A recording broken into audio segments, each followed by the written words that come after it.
The English language, like many of the approximately 2,700 spoken and written languages in the world, is composed of a mixture of other linguistic influences. Specifically, the linguistic influences upon English come in the form of how we construct the words that compose our spoken and written language. The three main linguistic models of word construction that constitute the English language are Latinate word construction, Anglo-Saxon word construction, and Greek word construction. Here is the English language in pie chart form. You can see that Latinate word construction constitutes 55% of our language. In other words, a little over 1 out of every 2 words in our language is based upon Latinate word construction. Anglo-Saxon word construction occupies 25%. That is 1 out of every 4 words in our language. However, Anglo-Saxon word construction occupies nearly 100% of words learned through the 3rd grade. Therefore, knowledge of Anglo-Saxon word construction forms a crucial foundation for reading the English language. Greek word construction constitutes 11% of our language. That's approximately 1 out of every 10 words. But please note, the majority of vocabulary words found in science and mathematics are of Greek origin. Studying Latinate word construction is not only a worthwhile endeavor, it's crucial to the academic foundation of students. Students will first encounter Latinate word construction approximately in the 4th grade, and they will see it for the rest of their academic career. In order to be successful, students are going to need a background in roots, prefixes, assimilated prefixes, suffixes, and connectives. Latinate word construction may appear in 5 forms: prefix and a root and a suffix, a prefix, a root, and a suffix, a prefix, a root, connective, and a suffix, or a root, connective, and a suffix. Let's clarify. An example of a prefix plus a root, we have the prefix re, which means back or again, the root port, which means to carry. We combine them, we get report, which means to carry back. An example of root plus suffix, we have the Latinate root mote, which means to move, plus the suffix shun, which means the result of an action.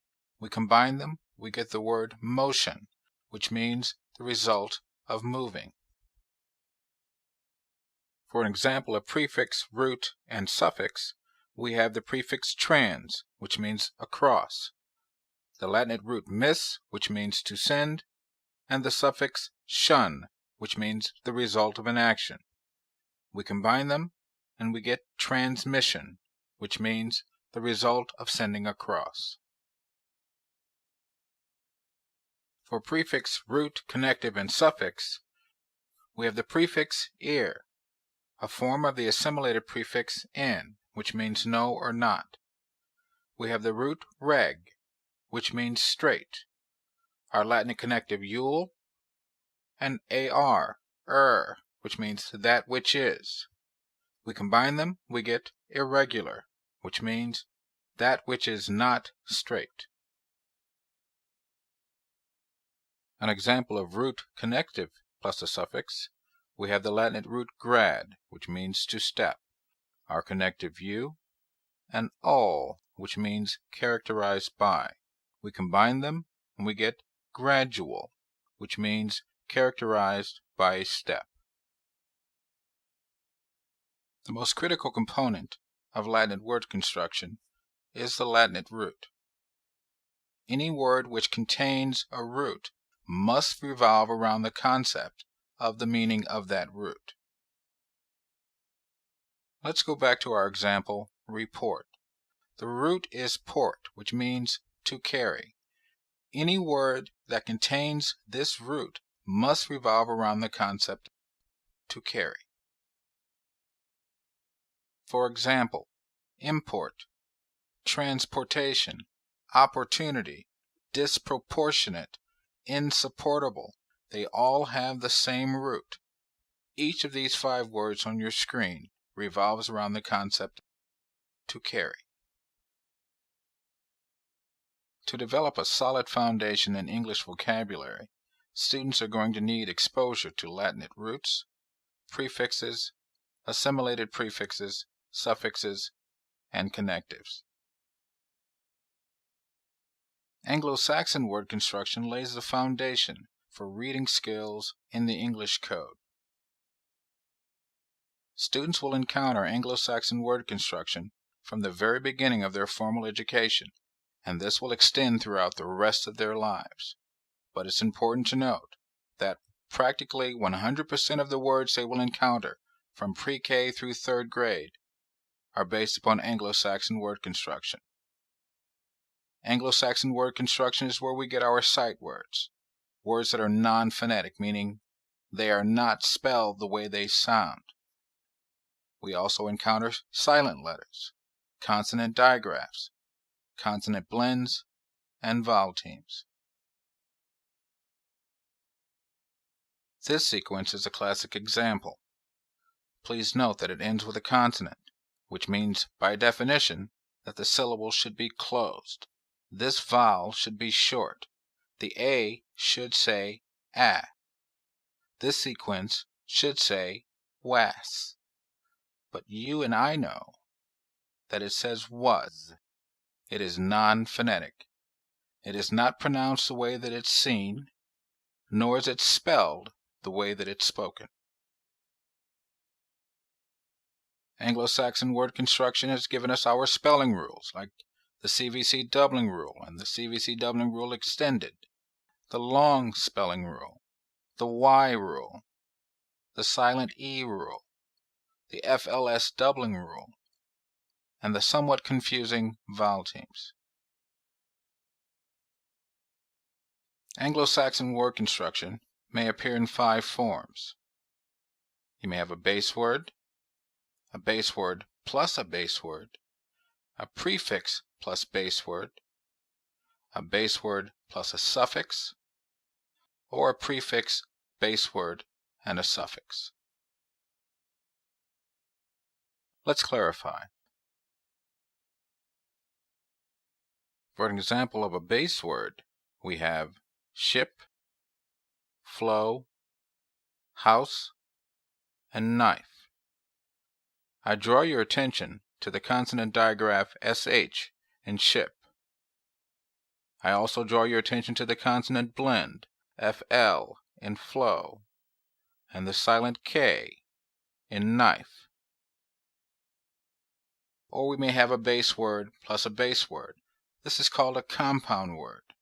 For example, sail and boat equals sailboat, cat and fish equals catfish, or hard and wood equals hardwood. We may have a prefix and a base word. For example, mid and night equals midnight, with and hold equals withhold, or for and get equals forget. Base word and a suffix. For example, get and ing equals getting, kind and ness equals kindness, or wood and n equals wooden. For our prefix, base word, and suffix, we have under plus right and n equals underwritten, over plus sleep plus ing equals oversleeping, and lastly, be plus wilder plus d equals bewildered. To develop a solid foundation in the English code, students are going to need early on exposure to base words, derivatives, spelling rules, vowel teams, blends and digraphs, and because Anglo-Saxon word construction gives us most of our non-phonetic words, strong sight word vocabulary.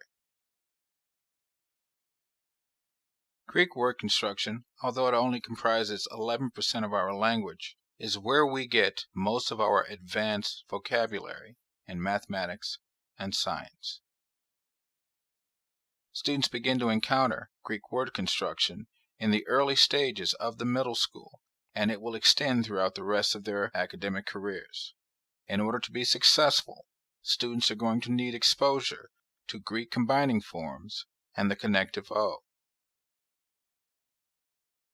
Greek word construction may appear in two forms: combining form plus combining form, or combining form plus a connective O plus a combining form. Let's clarify. As an example of combining form plus combining form, we have mon, which means one, arc, which means ruler. We combine them, we get monarch, which is a solitary ruler.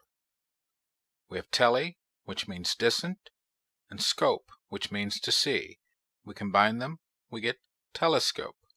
A telescope allows us to see things that are at a distance. We have poly, which means many, and gon, which means angle. We combine them, we get polygon. A polygon is a shape with many angles.